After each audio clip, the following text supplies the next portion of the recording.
are going to buy a suitcase. These words may seem mundane, but to the thousands of refugees hoping for resettlement, they were words of incomparable joy. And when in the Pakistani bazaar we saw our friends, relief and excitement apparent in their eyes, we knew that they were there to buy a suitcase too. For after years of turmoil in Iran and months of eking out a transitory existence as urban refugees in Pakistan, the day had come for my parents, my sister, and I to pack all our worldly goods into 2 suitcases and to board the plane to freedom, to Canada. Our story starts long before that and ends long after it. But I'll focus my comments today on the time that we spent in Pakistan. From the perilous journey across the Iran-Pakistan border to being welcomed at the airport in Montreal with a group of Baha'is waiting for us, the time in Pakistan was spent filled with worry and relief, with sadness and gratefulness. Above all, it was filled with faith and hope. Before I go on, I have to tell you what a tremendous honor it is to be sitting here with Dennis Scown, Mark Davidson, and Mrs. Mujgani from a distance, Mrs. Mujgani's daughter. I know I speak for all the refugees here and those not here when I thank you for the time that you spent in Pakistan so we could be here with you. I would also like to acknowledge all the former refugees in the room, and again, those not here who could be sitting at this podium and who I know and hope will share their stories in the years ahead. The decision to flee Iran came after a long series of events. Among other things, as Baha'is, my parents had been dismissed from their government jobs, my father as an engineer, my mother as a teacher. Not long after, my mother's brother, Nasser Wafai, was arrested, tortured, and executed because of his faith. Our attempt to rebuild our lives in Tehran for a few years was foiled by constant insecurity and fear.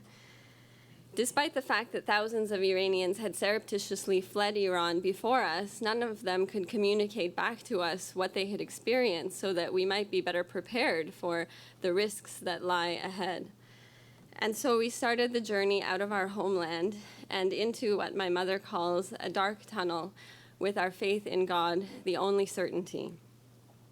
We walked across the desert, led by guides who told us not to bring any money or any valuables in case we were caught, and forced us to abandon 2 of the 4 small bags we had brought with us. I was a child. I made the journey huddled on my father's shoulders, clinging to his neck. My older sister had to walk, holding my mother's hand. The water and food the guides had promised us was nowhere to be found, so we had to drink from dirty pools of water in the desert. We jumped in ditches. The stories are too long, and that's not my focus. So suffice it to say that after we crossed the border, which we crossed by literally running as an army patrol tank narrowly missed us because the angle of its headlights was slightly off, we actually made it into Pakistan 2 days after we started, half alive, but free. Within days of arriving in Karachi, we connected with the local assembly of the Baha'is of the city, and they told us that it was necessary to go to Lahore. And so we started the 1,300-kilometer journey, this time across Pakistan, from the southern border on the coast to the northern border with India. And once in Lahore, we presented ourselves again to the local assembly. They had set up a means for helping orient new arrivals, and so we went to the home of another refugee family that had arrived a few months before us for 2 or 3 days while they told us things like, pick up some Pakistani clothing so you don't stand out that much, and go look in this neighborhood, you can find housing there. In this way, we began the day-to-day existence that would ultimately last 11 months. We learned through trial and error how to survive. We learned one by one the requirements we had to meet in order to qualify as refugees. We found a room for rent in the home of a Pakistani couple. But life was challenging. Certainly we felt relief, for we had made it out of Iran alive. But there were daily concerns, there were new concerns. Daily life was full of difficulty, there was uncertainty about the future. As you can imagine, the agitation and worry was not easy to handle. Even the hope that we would only stay in Pakistan for a short time made life difficult, because we were reluctant to invest the little funds that we had been able to bring with us into anything that would have made our stay in Pakistan more comfortable. So we lived with the bare essentials of life month after month, always hoping that it would be the last month. We slept on straw beds, which would eventually result in serious back pain for my father, confining him to bed and making him wonder whether we would have to return to Iran, for how were we to start a new life if he could not earn a living. My mother's daily activities revolved around feeding and clothing the rest of the family. In the intense heat, things like grocery shopping and cooking, cleaning, staying cool, and healthy were major accomplishments.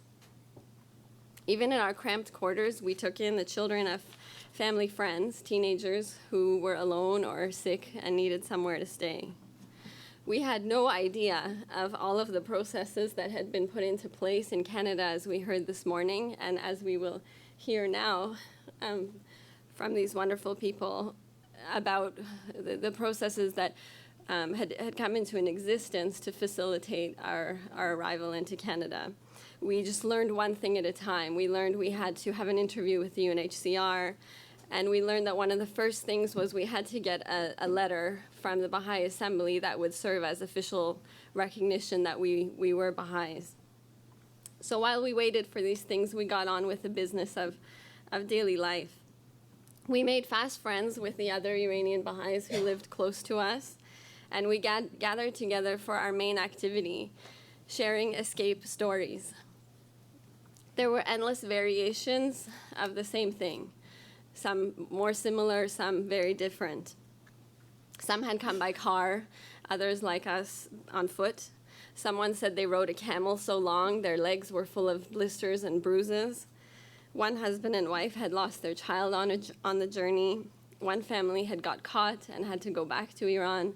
They tried again and they were successful in crossing over. Another family had got caught and didn't have the courage to try again. People suffered from all kinds of health problems, from thirst to malaria. Some of the sick were forced to turn back. The fortunate ones made it to a Pakistani hospital. We thank God to be among the fortunate. And soon we had a new reason to be grateful, for the official recognition letter from the Baha'i community had arrived. But this was still one of many steps and interviews before us. During those months, we would venture to the Baha'i Center of Lahore as much as we could. There were events that united the community held there. And during the social time, we would joke and laugh about our adventures or misadventures in Pakistan. For instance, we lived far from the Baha'i Center, and getting there was no small feat. We started out taking the bus, but it was so overcrowded, it was unbearable. Next, we ventured onto rickshaws, a bicycle of sorts with 2 seats, no roof, no doors, traveling at surprising speeds. But then the neighbor told us about how the rickshaw driver had turned the corner so fast she'd fallen out and broken her arm. We didn't ride on rickshaws after that. So finally we settled on the group taxi, still overfilled, but at least the Pakistani music blaring from the speakers was a distraction. During these months, keeping a positive attitude was important, but sometimes the challenges were overwhelming. When we took a family excursion to a park, we got caught in a crossfire between police and a wanted criminal. When we went to the bazaar to entertain ourselves with its colors and sounds, I got lost in the enormous crowd, and for almost an hour, my parents were dizzy with fear until they found me. People faced all kinds of problems, and they would complain to each other. We have nothing here. We are alone. When are we getting out? On one such occasion, a young man stood up and said, "I have a message for you from my mother. She's already been resettled abroad, and she's asked me to tell you this. While you are in Pakistan, know the value of it. You don't have responsibilities. As soon as you leave, the hard work really begins. This statement shows the complexity of our situation, but at the time, many of the refugees didn't understand. Nevertheless, everyone tried to keep their spirits up, and people did it in different ways. Some got really good at playing Hok, the popular Iranian card game. Some took up hobbies and made friendships that would last the rest of their lives. It was around this time that my father discovered a bookstore in the bazaar that sold English books. And so he declared one evening at dinner, "If we are going to succeed in Canada, we have to prepare." And from then on, he could not be seen without a Farsi-English dictionary in his hand. And then he tried to give my mother English dictation lessons. Did I mention that my mother was a teacher of Persian and English literature back in Iran? Yeah, that didn't go so well. Another activity that occupied our time was visiting those who had just returned from an interview of a given country. How did it go? What did they ask? What's going to happen next? All kinds of purported truths were spread. We heard that some people were sponsored by their friends or relatives, and some people were sponsored by the government directly. Some said the more presentable you were, and if you impressed the visa officer, then they would accept you. Some said if you spoke English better, well, then they would accept you. We didn't know what was true and what wasn't. One afternoon, my mother started embroidering flowers on my dress and butterflies on my sister's. She said an important day was coming up and that I should wear this dress on that day, for the letter had arrived and we were going to be interviewed at the Canadian Embassy. The visa officer greeted us alongside an interpreter. I learned last night that that visa officer was Dennis Gown. For almost an hour, they asked us questions. My parents talked about why they had fled Iran. They told details of their lives to individuals they just met. They talked about how they were resourceful, honest, and capable of meeting the challenges of being a newcomer in Canada. When it was over, we were asked to wait outside the room for their decision. We prayed. Time stopped. The answers to our prayers were encompassed in a single magical phrase that we told our friends later that evening. We are going to buy a suitcase. Thank you very much.